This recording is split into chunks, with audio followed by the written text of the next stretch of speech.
Welcome back, Life Glossers. So, bye bye, baby. Are you buying? Are you trying? How are you buying? So, I stumbled across something on Instagram, or as the kids say, on the gram. And I said it to Hillary because instantly her and I both geek out over stats. Believe it or not, we are not math girls. I'm going to speak for both of us, Hill. We are not math girls. We are not STEM girls, but we are gals who really geek out on certain things, especially when it comes to marketing, buying, purchasing power, things like that, because we both have such extensive corporate cosmetics backgrounds, as you guys know. And we really had to track some of this stuff when we were in education. And what is the sell through like? How much are we buying? How are we buying? Well, that was back before the internet, meaning in the beginning you tracked sales by who was walking into the brick and mortar. Well, as we know, things have changed.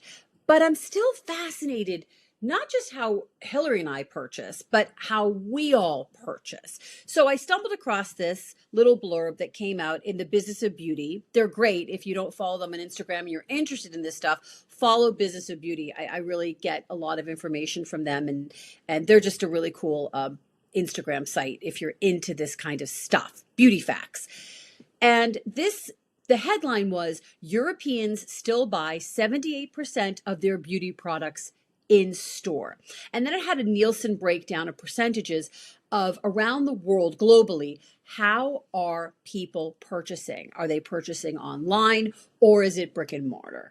And I just found this fascinating. So we want to kind of talk about it. And I sent it to Hill and she was interested. Again, yeah, we've been tracking this forever. Do you remember, and some of our audience might remember, when like Allure magazine would break the country into pieces and they would say, this is the number one mascara on the West Coast versus the number one mascara on the East Coast. And then they would do it with blushes and lipsticks, and the women in Dallas were always wearing the pinks, and it was like so interesting seeing the urban centers versus the more more rural centers, or less city girls. So it's been fun. And yes, as beauty directors and with all of our other lives in beauty, as beauty executives and everything else, we were always having to track this and always customizing our teaching and our training and our education. And a lot of that also drove product development too. So now that everything's online, we can track things to the very last little iota. And it's fascinating culturally how people have adopted the internet, and especially the beauty internet. I remember when I was with Sephora.com, I was part of the team that launched Sephora.com and brought beauty to the internet. And speaking to the CEO at the time, who said, and I had, kind of been working in the background to hire these online beauty advisors, and I wanted to have them, onboarded and ready to go for the launch when we flipped the switch and turned the website on. And he thought, oh, Hillary, why do we need any of that? He said, just put up a few questions, some Q&A in each of the three categories: color, skincare, fragrance. This is just going to be a replenishment business anyway. And I thought, are you kidding? This is not going to be a replenishment business. This is a discovery business. There are so many people that can't get to a mall or a Sephora or a department store. They have no access. This gives them access. And he kind of looked at me like, she might know something, and patted me on the head and said, well, let's give it a few days after launch and let's see if there are a lot of questions and people want to buy and they need shade guidance.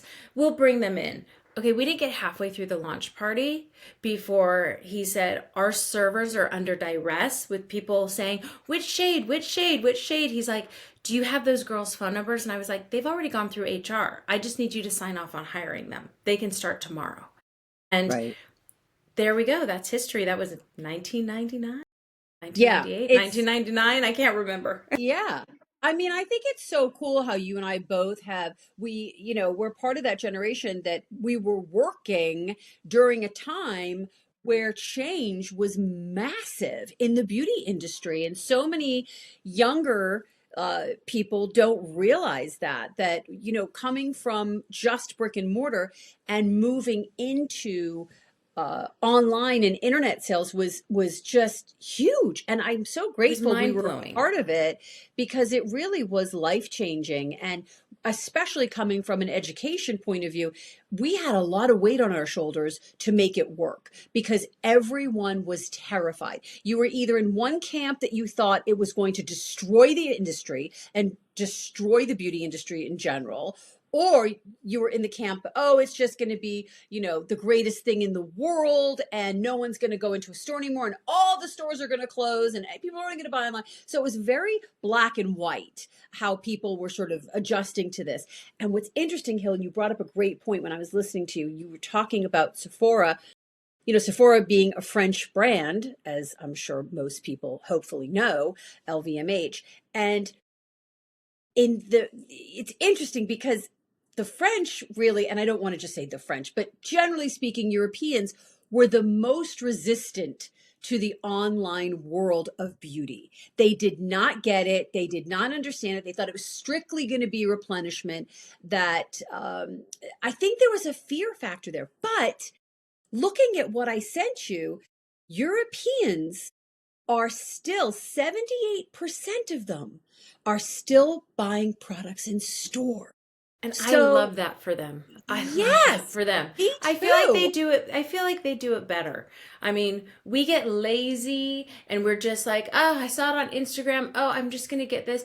But like when you were here in Los Angeles, the delight of going into a store, smelling all of the scents that You don't have to tell me. intermingle, and the I air in a department store, the air in like a Neiman Marcus, or oh, it's just I know. all of it is. Yeah. Maybe it's because it reminds me of my childhood, but there's something romantic, and it was like being in a theater production and just Yeah. stepping into another world, and it just enraptured us. And Yeah. you know, it that was the intent. That was the intent from the very first department store experience ever. And we really continued that into the 80s. That was still there in the 90s a little bit. Hmm. And then it sort of started to fall away. We can still find it in some of our, home, in some of the more magical places that still put the effort into retail. You can still get a little whisper of what it used to be, but it used to be a show, a Yeah. charade. It was quite, bells and Yeah. whistles, as you know. I But do. I do. It was all a show. It was like it the was a theater. romance. It was Mm-hmm. just a theater experience. Yeah. Um, and I just want to go through this with you and Mm-hmm. kind of just talk about each sort of area globally where how people are purchasing. So it says here, and again, this is from the Business of Beauty. This is the source. China, number one for online sales. 87% shop online for their beauty. So they are literally not going in stores and purchasing. South Korea is 78%. Same thing, online. They are not doing brick and mortar over there.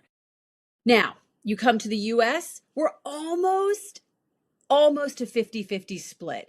43% are purchasing online. The rest are brick and mortar. So that gave me hope Yeah. that Not there's everything still is not lost. that All is not everything is not lost. lost. People Yeah. still want a human touch, a human experience. Europe is 78% in store and 22% online. So Europe is definitely not the online shoppers. India, 17% shop online. So they are still going in store. Interesting. And the number one country that is doing the least amount of shopping online, 8%, they are pretty much exclusively in-store experience, Brazil. Good for Fascinating. them. It is Fascinating to me. fascinating. It's Yeah, fascinating. It's so it interesting. is. And I would be really interested to see the correlation of perceived quality of life or perceived happiness as Yes. related to being online. I would pretty much guarantee that the less online shopping they do, the happier they are registered as a country, or the higher their citizens would equate their quality of life. I That's think just that's an my interesting feeling. point. Hmm. Yeah, because you're talking about when you're talking about the beauty industry, and again, we're not talking about retail in general, clothing, shoes. We're talking about beauty, fragrance, skincare. the beauty industry is a person to person experience. It is a human touch experience, which is why I remember bringing companies on to online platforms, and I was a part of it, and so were you with many companies. The fear factor was, it was real because it was confusing for those of us that grew up in this industry. We know it's all about smell, taste, touch, personal. We spend so much time working with clients one on one, not just to make them look good, but to feel better. How many times did Mm-hmm. we make the joke, Hill, that there shouldn't be chairs in the cosmetic department? There should be couches because we're all Right. beauty shrinks. We're shrinks with a Yeah. makeup brush. Yeah. Women would come in, men would come in, tell us their life stories, and we would bond, and there was a connection that was so deep and personal. We made friends with many of our clients, and Of course. I have clients that are still friends of mine Yeah. today. Yeah. So it's interesting to see. So we wanted to bring this up today, listeners, because we'd love to hear from all of you in the comments. How are you purchasing? Are you a brick and Where mortar do you fan? live and how do you purchase? Mm-hmm. Or are you an online lady? I'd have to say I am predominantly a brick and mortar person because I love to smell, taste, touch. I love the experience. But I have to be honest, I Yeah. do some beauty shopping online too because Yeah. it's quick and easy. So that being said, I purchase my replenishment products online. Okay. I really tend to do that. I'll be honest.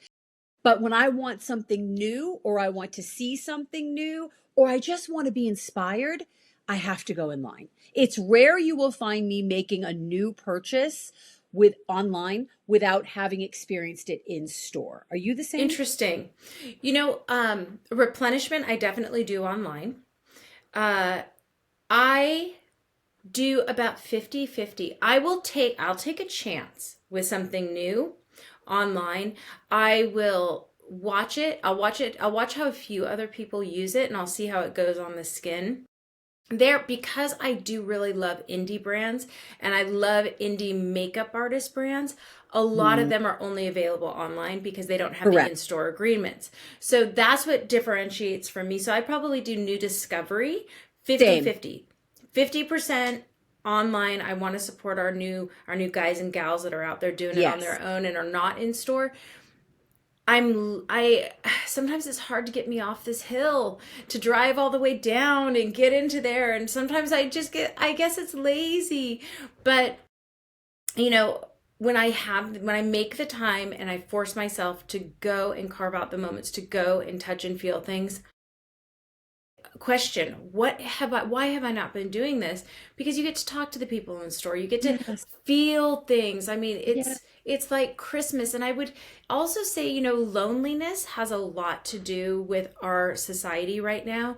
And I think some of the loneliest people are the ones that are only doing things online. Yes, you can do I TikTok agree. lives, you can make friends, you can do all that, but there's something about exchanging an energy field with someone in that environment and sharing the excitement. I think the more we can get in store, it's the better it is, even for our mental health. So, Oh, completely. I mean, it's yeah, but very I'm guilty isolating. of doing things online. Yeah. I think we all are. I love nothing more. My dog was barking earlier, and um, somebody coming and leaving a package. I mean, it's kind of fun. It's like Christmas or Hanukkah every day around here. There's always a package coming to my house, and it's like, oh yeah, I got a package. So there's that fun too. But to your point, I do think that there is a tremendous amount of isolation. There's a tremendous amount of loneliness. And I'm interested in asking our listeners and just talking briefly on what is the age? What is the generation that's shopping more online? Is Gen Z, millennials, are they more online or in person? Is it more Gen X and boomers that are more of the in person? Or has it flipped? And because they've gotten older, maybe not getting out as much, or they don't have the time, you're busy working, raising a family, whatever. Do you purchase online because it's easier? So I'm interested to see what the age demographic is. That's my next thing I want to find. Like, what is the age demographic that's shopping more beauty online versus in store? We that will be really interesting to dig into just from being out in the world as still a working artist. Something that Mhm. I've noticed is that there is a flip as far as some of the people like us, people that are 50 plus. I think a lot of us are shopping online because we're like, "Oh, we've got this figured out. We know ourselves." There are some things like grays and matching foundations and textures you just have to go, or we'll buy, we'll return, we'll figure it out. Like we're kind of all over the place. Much older than us, I think, is doing a lot more online for convenience. I've noticed that even with, is it Gen Alpha that I'm Oh, doing yeah, dealing with I forgot about sometimes? them. Yeah, I know, right? Like the Gen Alphas, I'll see them if they're like the kids of my clients, or if I'm doing an event and there are like younger teenagers there, and they're freaked out by human interaction. Like I'm not all of them, but a lot of them are not used to talking to a real person about beauty, and they're really freaked out by it. Like I just did a big event over the weekend, and there was a combination of a lot of women, and a lot of them had kids. And the kids were either really well socialized or they were really freaked out about talking to someone about beauty. And I know, because I know their online presence, some of these kids are like little semi influencers themselves. They have all this personality on camera. Are you would think that they would be as bubbly and interpersonally comfortable in person. They were clammed up. 80% of them, there were a lot of younger teens there. 80% of them were like freaked out, Yeah, clammed up, asking their yeah, mom, "What do I say to her? I don't even know what to say to her. Like, how am I yeah, supposed to talk to her?" So I was yeah. doing everything to just be super casual, make them really comfortable, ask them a lot of questions, talk to them about their content or things that they were doing. But I noticed that in person was really uncomfortable. And especially coming out of COVID, when that was a developmental period of time for a lot of kids that even missed school, I worry. Yeah, I mean, I have both my kids are Gen Z. My son is a cutoff. He was born in '09. So Alpha is 2010 and under. So he Okay. really is an Alpha Z, right? And my Yeah. daughter being 19, she'll be 20 this year. She's a Gen Zer. So it's interesting to what you're saying. I wasn't even thinking about the alphas because they're really 15 and under, but Yeah. you're right. They Yeah. really are the tweens and those young Yeah. teens.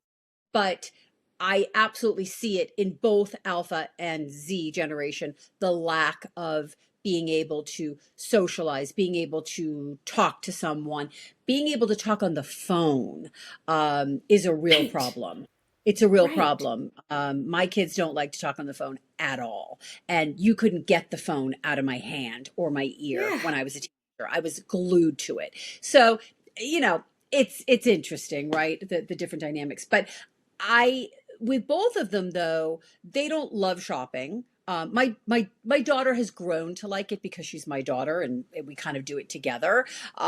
So she doesn't hate it, but she's very specific. She knows what she wants. She goes in, she purchases. Um, but I do, and my son's not interested in buying. He only buys what he needs when he needs it, and 9 times out of 10, it is online. But he will go if he needs something like at a comic book shop or whatever. He likes to go into a store. My daughter enjoys going into stores. But I do think that that generation, from what I'm seeing, they do tend to be a little 50-50. They do like to Mm-hmm. go in and experience, because they kind of grew up going to toy stores still and things like that. Right. But it's the Right. alpha ones that really maybe didn't experience that everything was just done online. They grew up with Amazon, right? The nanny of Amazon. Right. So it is fascinating. But as far as the beauty industry goes and our generation, I would love to hear in the comments from our listeners that are predominantly 40 plus, I'm guessing. Where are Right. you purchasing? Are you And you're doing seeing online? more. Are you going in? Yeah, and you're seeing more brands try to create experiences, and that seems to work. Like having like, I'm even seeing like, nightclub vibes with store vibes, with like bibliotech vibes with store vibes. I Yes, mean, Glossier was one of the ones that kind of got that Gen X, Gen Alpha experience in the store. So right. it's interesting when I say people, so much of that generation isn't comfortable interacting, but they're trying to create experiences. It might be because it gives an additional distraction or another Yeah, layer of yeah. cushion, a I little barrier there. I still get Who knows? invitations to events, Yeah. beauty events in Yeah. stores. So I know they're still doing them. Yes. And I know that, like I said, I was recently in Palm Beach with my daughter and we were shopping. You know, the shopping's great in Palm Beach. Is if you've ever been there, you know that. And we were going around, and I mean, the shops were busy, the stores were busy, and everything is an event there. Like an Yeah. event, you're invited to all these like shopping events, and everywhere we went, there seemed to be groups of women and events happening. And I was fascinated by that. I was like, wow, thank God they're still doing this. In New York, you still see it. So it could be a regional thing too. But I think brick and mortar, as we've talked about before on this podcast, in order to compete with the online and in order to keep their customer base, they do need to create more, as you said, a nightclub feel or a, an event, or there's got to be a reason to go into the store. So I think as we move in the future, I think retailers really do need to look at not just how they're capturing, but how they're And creating a keeping their. lifestyle. I mean, we're seeing brands hiring, movie producers, and they're creating whole production houses. So there's a whole, there's an entire life cycle, and it's an entire culture that brings in, something that is extremely experiential. So it's Yeah, I really agree. it's really interesting to see how brands are now building, collective communities that are, I'm looking at some brands that are starting to create, not commercials but little films, and they're having bringing big designers in house from the movie industry, from, you know all of the different stretches. So it'll be interesting to see what happens. So they're Yeah. trying to get I more mean, brand DNA there, but even that is still yeah. digital. I live about a half an hour away from one of the largest malls in the United States. And I am telling you, you cannot get a parking spot on the weekends. I went there during the holidays to do some shopping because it takes a lot for me to go to this mall because it is just, I know, it is like, it's too much for me.